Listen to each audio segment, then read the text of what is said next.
Hai Mela, Hai Bang Ade. saya nggak tahu ya apakah kamu ngikutin atau enggak, tapi di luar sana nih, artinya di luar Cokro TV, berbagai podcast yang ada di YouTube gitu ya, itu sekarang banyak tuh yang ngomongin tentang Kumaila, ya.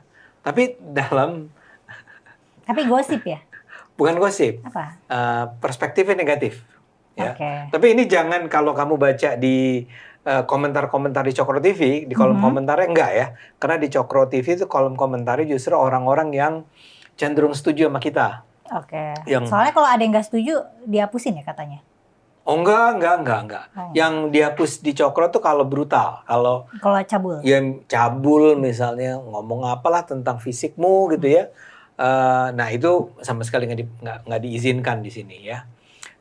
Nah tapi di luar, jadi di selain Cokro, ya ada juga sih beberapa yang memuji gitu ya.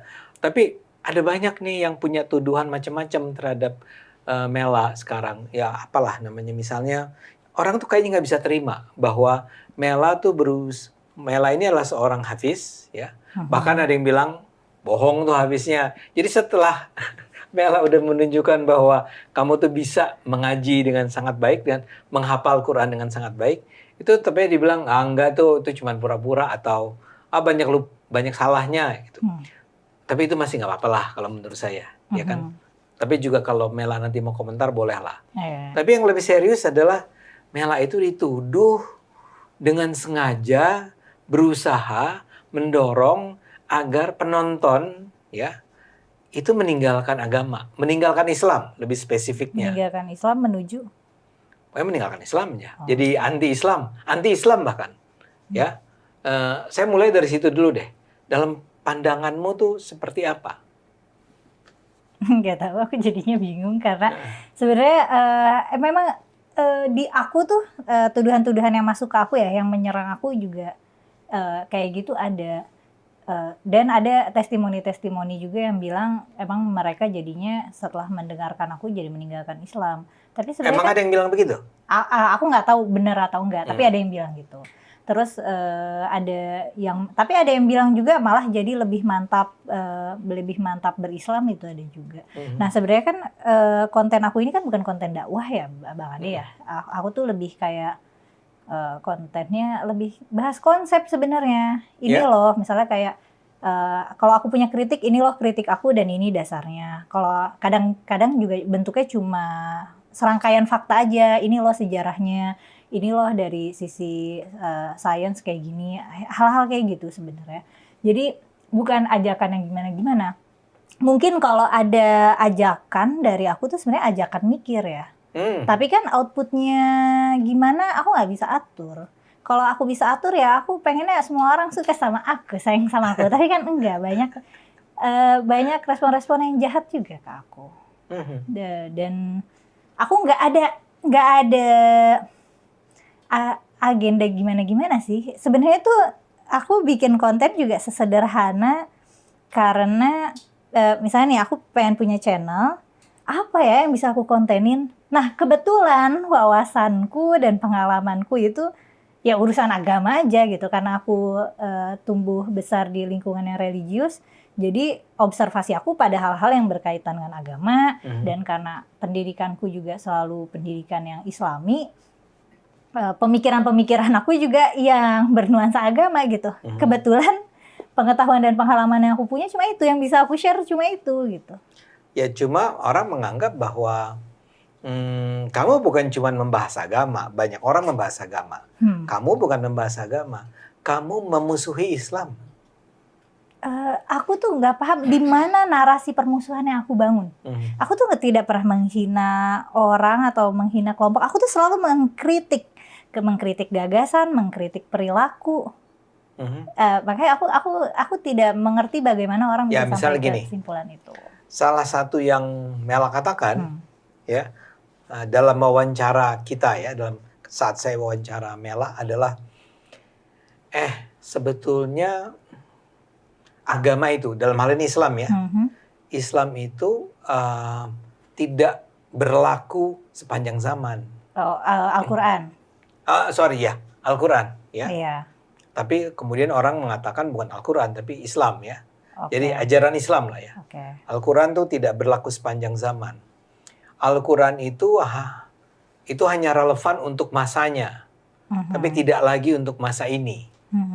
Nah, itu kan dianggap sebagai seperti upaya dari Mela agar orang Islam tidak lagi percaya pada Al-Quran. Itu kira-kira logikanya. Nah, aku tuh kaget ternyata orang reaktif terhadap itu, karena buatku itu obvious. Pertama kan Al-Quran tuh bahasanya bahasa Arab yang merupakan bahasa lama ya. Orang Arab sekarang tuh belum tentu baca Quran langsung paham gitu. Iya. Udah gitu karena bahasanya beda ya. Betul, dan konteks-konteks sosial yang ada di sana tuh kita nggak bisa langsung ngerasa relate karena kondisi sosiopolitiknya sudah sangat beda gitu. Jadi ketika misalnya ada yang atau aku kasih contoh perintah perang atau perintah membayar pajak atau perintah membebaskan budak, hal-hal yang kayak gitu, kita mau implementasikannya gimana gitu. Nah, buatku itu obvious gitu. Makanya ngelihat orang reaktif tuh buat aku, oh kenapa pada reaktif ya gitu. Padahal kan tinggal buka saja Quran dan lihat saja realita di sekitar kita gitu. Sebenarnya kan gitu. Bagi teman-teman yang mengecam kamu, mereka menganggap itu, kendati pun barangkali mereka mengakui perlu ada penyesuaian-penyesuaian, tapi mereka menganggap ya itu memang adalah sebuah kitab suci yang diturunkan Tuhan, dan Tuhan menjadikan Al-Quran itu sebagai kitab terakhir kan, atau agama terakhir Islam ini. Dan apa yang tertera di sana, itu memang harus dijalankan, harus diikuti, dipatuhi. Ya, tapi gimana? Misalnya kayak perintah-perintah yang memusuhi kafir, itu gimana cara kita mematuhinya di hukum yang berlaku sekarang gitu? Ya itulah mereka katakan bahwa kita memang harus memusuhi orang-orang kafir. Mungkin tidak dengan berperang lagi ya. Tidak dengan cara seperti di zaman Nabi Muhammad, yaitu membawa pedang dan berperang dengan kaum kafir. Sekarang tetap kaum kafir harus diperangi dengan pemikiran, dengan verbal, dengan upaya sistematis terencana gitu loh. Karena aku merasa yang aku sampaikan itu obvious ya. Ini hal yang aku sampaikan itu akan disampaikan lagi oleh orang lain gitu. Karena itu di depan mata. Sebenarnya kan orang yang menolak itu karena menolak melihat sih menurutku. Karena mungkin kognitif disonans juga. Karena apa itu kognitif disonans? Disonansi kognitif itu ketika menghadapi bahwa realitas sesungguhnya tidak sesuai dengan apa yang diyakini. Dan menurutku itu juga yang terjadi ketika misalnya aku mengaku aku hafal Quran, tapi aku tidak pakai kerudung, itu kayak, oh nggak mungkin orang marah.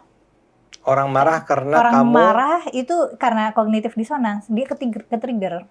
Karena di bayangan orang banyak tuh kayaknya kalau hafal Quran tuh adalah manusia pilihan. Nanti kalau meninggal jenazahnya tidak busuk. Hal-hal kayak gitu kan ada mitos-mitos tentang penghafal Quran yang ada di masyarakat Muslim gitu.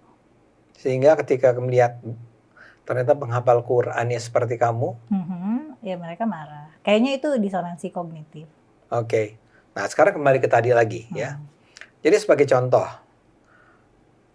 ini sekalian kepada penonton nih ya. Apakah ini berarti menurut Mela, Al-Quran itu memang nggak bisa dipakai lagi? Ayat-ayat yang bentuknya sebenarnya bukan nggak bisa dipakai, tapi apa boleh buat kita nggak bisa pakai. Karena hukum semua atau apa? Iya, nggak bisa aku bilang semua. Tapi banyak terutama yang berkaitan dengan hukum ya, itu kita nggak bisa pakai karena setiap negara udah punya hukumnya sendiri gitu. Misalnya gini, kan di dalam Quran jelas nih ya, orang nggak boleh mencuri, kan bisa dipakai. Ya itu bisa dipakai. Tapi apakah kalau orang yang mencuri itu dipotongnya harus dipotong tangan? Kan itu kan harus dikaji lagi. Oke. Kalau misalnya wajib sholat. Ya itu wajib sholat itu kan nggak masalah ya. Maksudnya sebenarnya kan ada orang butuh dan relatif visible. Kalau di Indonesia kan relatif visible nih, pembagian waktunya kebetulan nyaman ya. Udah gitu masjid di mana-mana, akses buat sholat gampang gitu. Mungkin yang jadi masalah tuh buat orang yang subuhnya misalnya jam 2 malam gitu. atau isyanya tengah malam, hal-hal yang kayak gitu kan nggak nyaman. Kondisi Kondisi geografisnya menyebabkan jam sholat itu sulit. Itu mungkin aku nggak tahu itu perlu fatwa ulama tentang itu gitu, apakah perlu diberi keringanan atau gimana.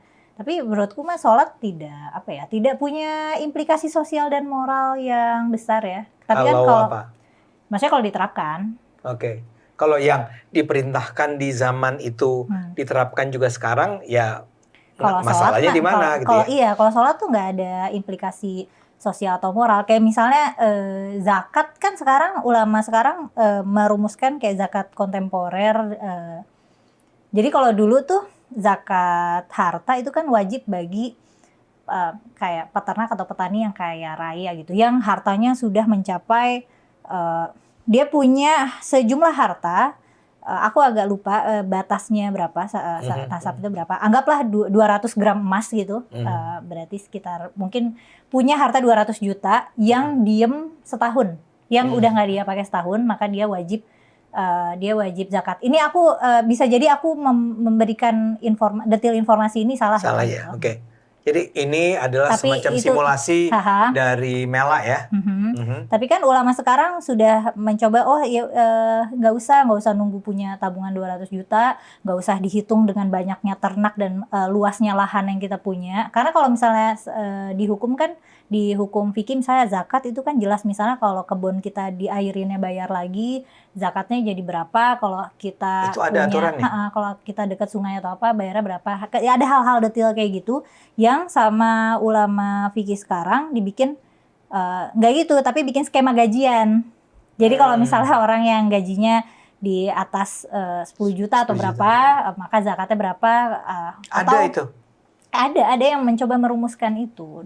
Atau misalnya yang wajib zakat itu yang gajinya di atas berapa gitu. Tapi ada juga yang bilang udah zakat wajib udah nggak perlu lagi karena udah digantikan, sudah disubstitusikan dengan pajak gitu. Ada yang itu kan tidak ada yang dikorbankan di situ. Maksudnya tidak ada implikasi moralnya. Tapi kalau misalnya masalah perbudakan, permusuhan, itu harga sosial yang harus kita bayar tuh terlalu mahal.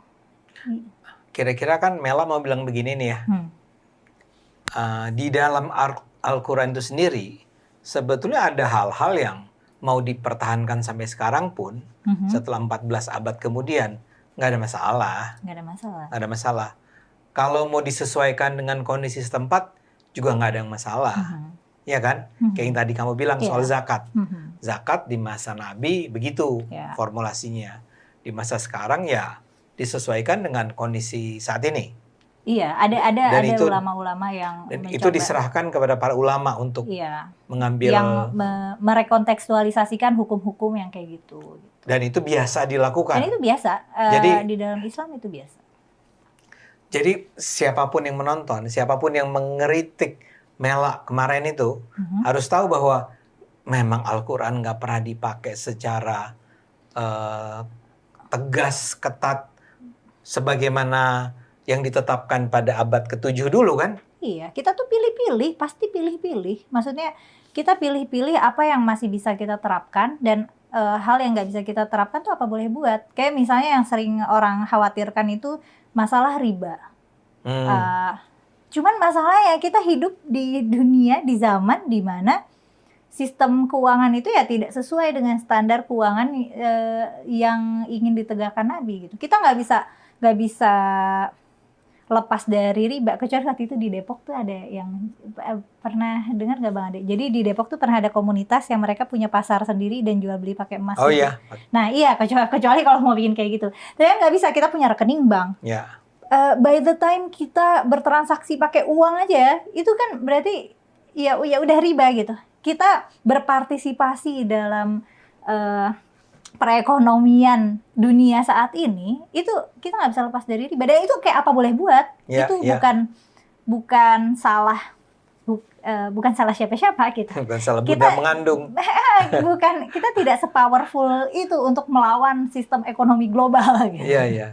Seperti kan ada banyak cerita-cerita yang terdengar ya. Saya nggak tahu seberapa akurat cerita-cerita ini orang-orang yang memutuskan karena dia anti riba dan para ulama berteriak bahwa jangan pakai bank, jangan pakai bank. Pertama dia berhenti kerja dari bank. Dia tidak menggunakan segala macam fasilitas yang disediakan bank. Ya, dia misalnya dia nggak mau pakai ATM, dia mau pakai uang tunai, bla bla bla. And at the end, he cannot survive. Iya nggak bisa, karena nggak. Ya, ini aja deh, transaksi apapun itu ada muatan ribanya dan maksudnya apa itu? Nothing we can do about it. Misalnya kan kayak pasti ada potongan-potongan gitu loh. Kita kan kayak pajak-pajak itu kan sebenarnya unless itu aku tidak begitu thorough ya tentang ini. Kayak sebenarnya pajak boleh dan harus transparan dan habis itu kan, tapi kalau zaman dulu tuh ada Baitul Mal tuh kayak jadi pajak dan uang zakat itu harus ditaruh didistribusi secara distributif ya, secara adil gitu ya. Sebenarnya dalam hal ini tuh sebenarnya komunitas Muslim tuh agak-agak sosialis ya kalau dalam hal nggak sekapitalis sekarang gitu. Ya, aslinya nih ya. Aslinya gitu. Jadi saya orang Islam nih, saya harus menyisihkan sebagian dari harta saya untuk ditaruh di Baitul Mal itu. Karena kalau misalnya di dalam Islam tuh kalau kita sudah di atas kekayaan tertentu, maka ada di dalam harta kita itu ada hak orang miskin dan nggak boleh ada orang miskin. Jadi orang miskin tuh harusnya dijamin oleh Baitul Mal dan Baitul Mal itu uangnya akan selalu ada dari para orang-orang yang hartanya surplus gitu. Iya, iya. Tapi kan ya sekarang ini yang nggak ada yang bertentangan apapun dengan apa yang kita terapkan sekarang kan? Apa? Ya, maksud saya adalah semangat untuk mempajaki orang agar pajak tersebut bisa digunakan untuk membantu orang miskin kan sekarang pun dilakukan. Iya, maksud betul, saya betul. Tidak ada yang bertentangan di situ. Iya, aku kan jadi gini, aku tuh mengkritisi apa yang perlu aku kritisi. Kalau yang udah bagus di agama ya karena memang agama idealnya bagus gitu.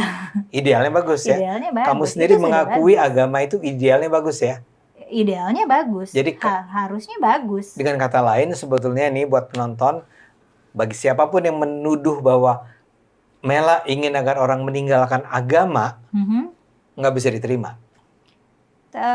Kurang tepat sasaran, meskipun aku juga memahami kalau misalnya memang benar ada yang meninggalkan agama karena apa yang aku sampaikan. Karena kan di Forbidden Questions itu pendekatan yang aku pakai adalah pendekatan skeptisisme.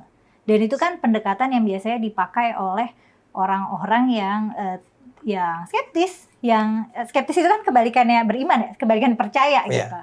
Ya, jadi aku bisa memahami. Dengan kata lain, coba jelaskan ke penonton. Maksudmu, kamu tuh mengajarkan orang beragama, umat Islam lah ya, untuk bersikap skeptis itu apa? Supaya kritis, supaya kita well informed juga. Jadi contohnya gimana misalnya? Misalnya apa ya? Sebenarnya banyak ya. Misalnya karena banyak ya sebutnya 1, 2, 3. Oke, misalnya setelah mati kita bisa membuktikan apa? Nah, dari situ aku bawa nih teknologi sekarang itu sudah membawa kita pengetahuan sampai mana gitu. Apakah memang benar-benar bisa dibuktikan akhirat misalnya, atau bisa dibuktikan bahwa kesadaran kita tetap ada meskipun badan kita udah mati gitu. Meskipun badan kita udah mati dan membusuk, kesadaran kita tetap ada gitu, tetap menikmati surga dan neraka gitu. Nah, Anda dengan pendekatan skeptisisme itu, maka saya menjadi apa terhadap konsep akhirat misalnya? Ya aku nggak tahu. Ya itu terserah. Aku kan cuma menyampaikan ini loh knowledge yang tersedia gitu. Misalnya ada konten aku yang... Nah, saya harus skeptis terhadap akhirat gitu? Nggak juga. Nggak, karena itu saya agak bingung. Saya minta Anda memberi contoh. Ini Anda bilang bahwa kita beragama itu menggunakan skepticism. What does it mean? Kalau contohnya itu ngapain ya? Sebenarnya ini ada bias kecenderungan aku ya.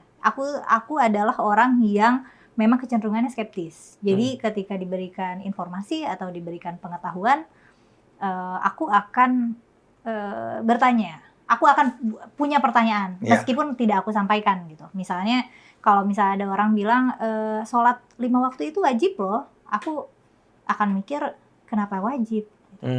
Dan ketika misalnya aku tahu sholat itu ritualnya begini, kenapa sholat itu harus dilakukan kayak gitu? Kenapa bacaannya harus begini? Kenapa gerakannya harus begini? Itu sebenarnya forbidden questions tuh kayak bagian aku yang itu, sisi aku yang itu. Dan itu cuma platform yang mendisplay sisi skeptis dari aku sebenarnya. Alasannya ya egois, aku cuma ingin mendisplay itu. Bagaimana orang menerima informasi yang aku berikan, ya itu kan di luar kuasa aku. Iya. Nah tapi dengan kata lain sebetulnya Anda tuh sedang mendorong orang untuk senantiasa mempertanyakan kebenaran yang disampaikan orang kepada dia. Jadi misalnya gini, saya mengatakan bahwa nanti setelah kita meninggal ada akhirat misalnya begitu ya. Dan di situ kamu akan ditanya oleh malaikat, man robuka, gitu ya? Iya. Nah nanti aku akan tarik tuh, gimana nih? Misalnya yang lagi ngomongin surga neraka, aku jadi nemuin fakta-fakta bahwa tiap budaya dan agama punya ceritanya sendiri tentang surga dan neraka, dan punya deskripsinya sendiri tentang surga dan neraka gitu. Reward sistemnya beda gitu. Dan itu kan fakta yang menarik, aku share bagian itu. Jadi ketika aku punya skeptisisme, aku terutama waktu aku muda ya. Emang sekarang nggak muda? Enggak. Muda tua itu kan state of mind. Aku udah tua. Makanya mainnya sama Bang Ade. Tua banget. Aku jadi ngasih tahu, wah ternyata setiap budaya dan negara punya versi surga neraka masing-masing. Nah, habis itu kan ada pertanyaan lanjutan. Kenapa bisa variatif? Kenapa tidak ada kesepakatan surga itu yang begini, neraka itu yang begini? Nah, ternyata setelah aku telusuri lagi, karena ya ada keterkaitan dengan budaya setempat juga gitu. Surganya orang Islam kan kebun ya, sungai, kebun buah gitu, hijau surga itu. Jannah itu kan sebenarnya literally artinya taman. Nah, jadi bisa jadi karena di sana tuh kan tandus dan oasis itu kan rezeki gitu. Jadi oasis itu surgawi gitu. Itu maksudnya di Arab di Arab sana gitu. Jadi mungkin narasi tentang surga yang kita rindukan tuh surga yang hijau kayak gitu. Karena itu refleksi dari harapan orang-orang beragama itu gitu. Nah, konsep surga yang lain misalnya apa? Misalnya kayak sebutannya apa tuh agama yang misalnya kayak percaya Zeus, Hela gitu. Yang mitologi kuno itu, mereka tuh surganya perang. Karena berperang itu honorable dan mereka ingin retain mereka ingin retaining that honor bahkan sampai setelah mereka mati. Surganya Mesir kuno itu padang gandum. Ladang gandum itu surga. Karena mereka itu setiap tahun dibayangi oleh ketakutan gagal panen dan kelaparan. Menarik kan? Menarik, tapi makanya itu aku kalau share. Saya menjadi orang yang mempertanyakan kamu tuh begini. Iya, begitu banyak formulasi mengenai surga, yang paling benar itu adalah yang Islam. Nah, nanti kan aku jadinya akan bawa lagi, apa itu kebenaran? Dan kebenaran yang seperti apa yang kamu bilang benar gitu. Nah, setelah itu kan aku jadi masuk konsep, ternyata ada nih kebenaran yang subjektif dan kebenaran yang objektif gitu. Kita bisa sama-sama sepakat kopi yang aku minum ini warnanya hitam, karena kita sudah mensepakati warna yang kayak gini tuh namanya hitam gitu. Nah, sedangkan surga mana yang benar itu tergantung individu dan kelompok masing-masing. Tergantung apa yang mereka percayai. Itu juga pernah juga ada konten yang rame yang aku menarasikan yang gini, agama-agama apa yang paling masuk akal? Jawabannya nggak ada, karena setiap agama itu cuma masuk akal bagi pemeluknya. Maksudnya kalau aku Muslim, agama Kristen, Buddha, Hindu tuh nggak masuk akal buat aku. Nggak masuk akal, dewa-dewa itu nggak masuk akal. Misalnya ada Tuhan Yesus tuh nggak masuk Nggak masuk akal. akal, ada anak Tuhan itu nggak Iya, masuk akal. Gitu. Dan Tapi itu Islam- berlaku semua orang. Tapi Islam masuk akal buatku. Iya. Nah itu Orang lain akan bilang Islam nggak masuk akal dalam hal apa? ya mungkin dia dari teman-teman agama lain. Ya misalnya apa misalnya? Oh Islam nggak masuk akal nih soal ini gitu loh. Isra Miraj? Kan bentar lagi Isra Miraj. Iya. Iya, itu bagian itu. Tapi kan orang Islam akan membela bahwa Isra Miraj itu nyata. Masuk akal dong. Itu beneran terjadi. Naik apa namanya? Naik buruk. Buruk. Semacam keledai terbang. Orang akan mengatakan nggak masuk akal. Kita bilang, orang Islam bilang itu masuk Orang akal. Islam akan membela itu gitu. Ya, Karena kalau misalnya kita bilang itu tidak nyata, kita sama saja bilang Nabi berbohong. Dan ya Nabi entah berbohong atau berhalusinasi. Tapi kan kita ingin membela kesucian Nabi. Ya. Jadi sebetulnya kebenaran itu nggak bisa, ya nggak tunggal ya.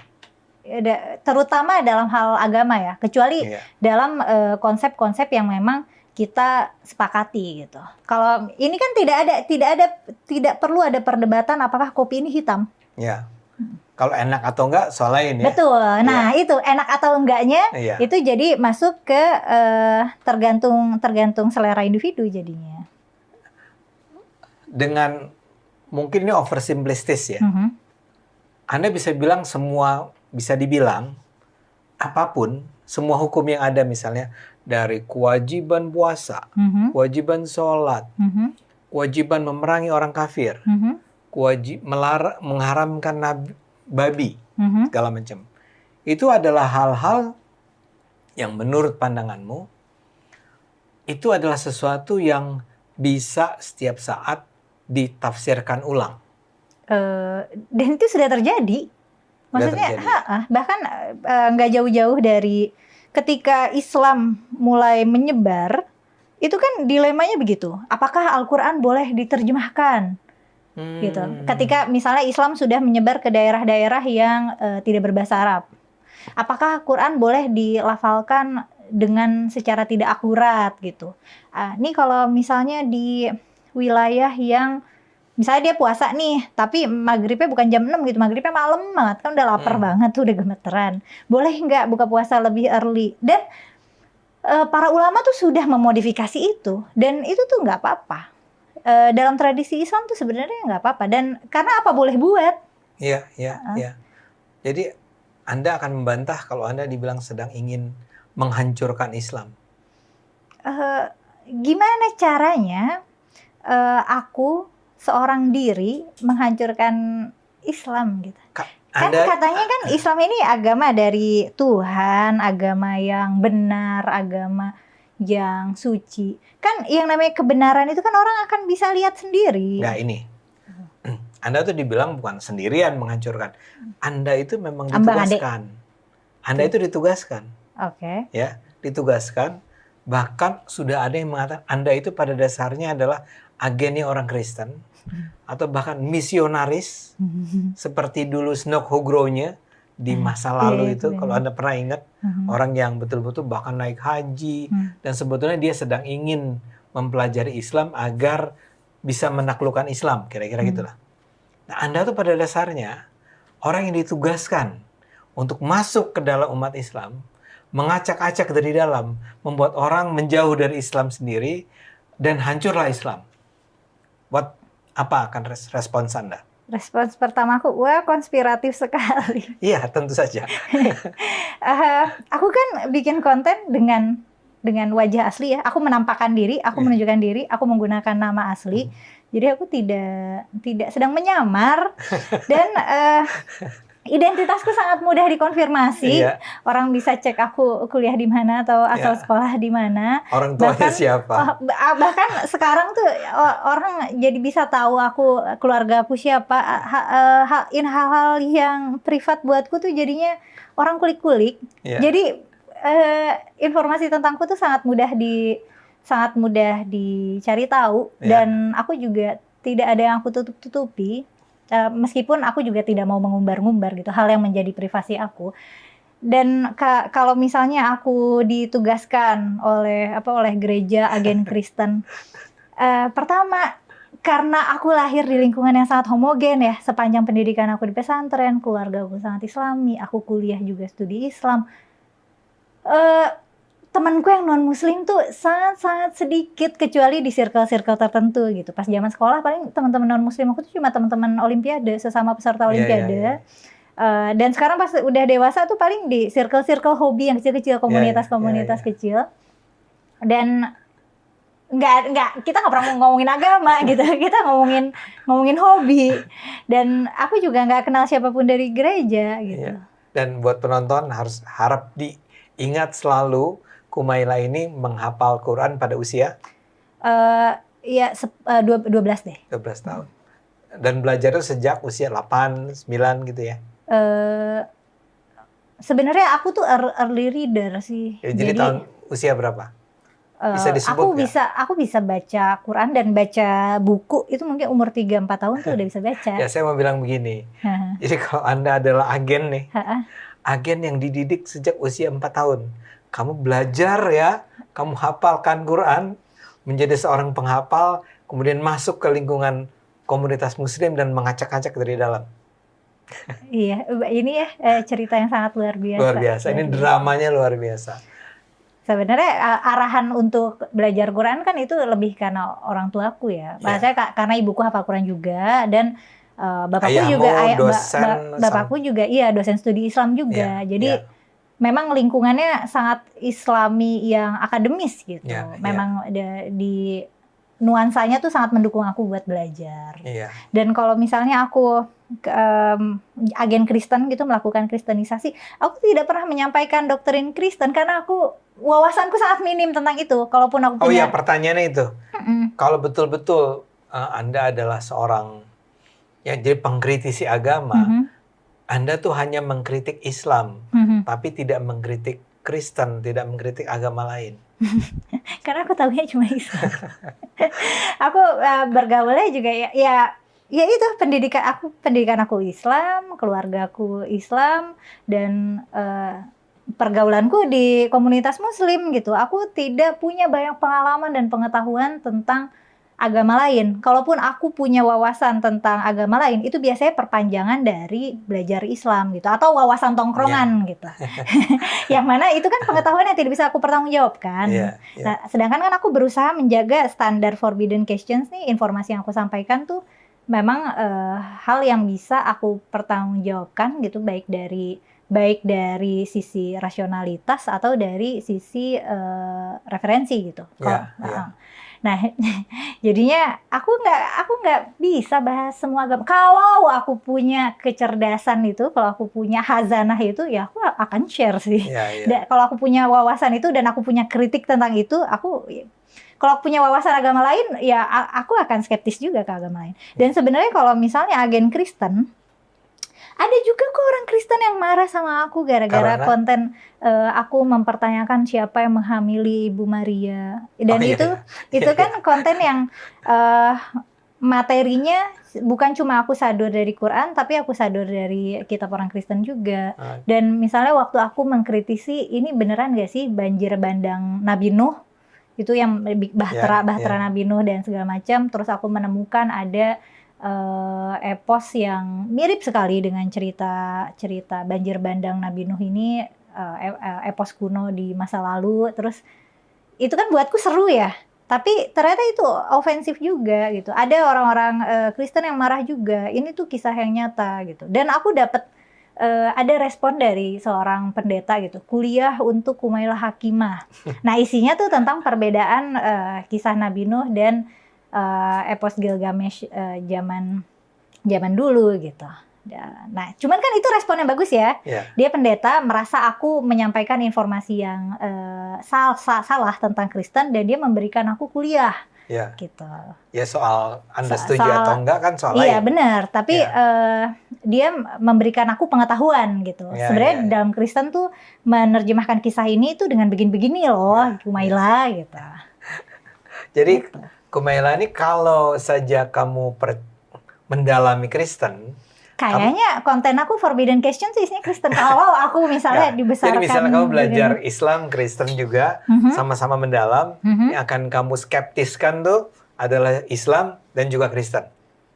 Ini kan masalahnya kamu nggak paham Kristen. Jadi gimana kamu mau skeptis sama sesuatu yang aku tidak punya pengalaman dan tidak punya pengetahuan di situ gitu. Ya, oke, ini kita seharusnya udah cukup panjang ya. Nanti penonton terlalu bosen juga ngeliat. Iya, ngomongin aku mulu ngapain? Nggak penting. Ya, kalau menurut saya ini menarik. Tapi anyway, saya bilang terima kasih ya. Terima kasih. Mudah-mudahan sekarang penonton paham nih. Ini dia bukan agen yang sedang mengacak-acak Islam, bukan yang sedang mengajarkan orang untuk meninggalkan Islam. Tapi itu banyak yang percaya ya Bang Ade? Banyak. Oh, aku merasa aku tuh males menanggapi itu karena itu terlalu konyol, terlalu aneh, terlalu ganjil. Konyol tapi itu menyebar. Dan di beberapa akun. Bukan cuma satu akun ya. Sabar ya. Aku mah sabar. Enggak, tidak perlu pakai energi sabar kayak ya aku biasa aja. Oke Mel, ya kita ketemu lagi di pertemuan berikutnya penonton. Kita ngobrol lagi dengan Mela di pertemuan berikutnya. Terima kasih. Terima kasih Bang Ade. Sampai ketemu. Sampai ketemu.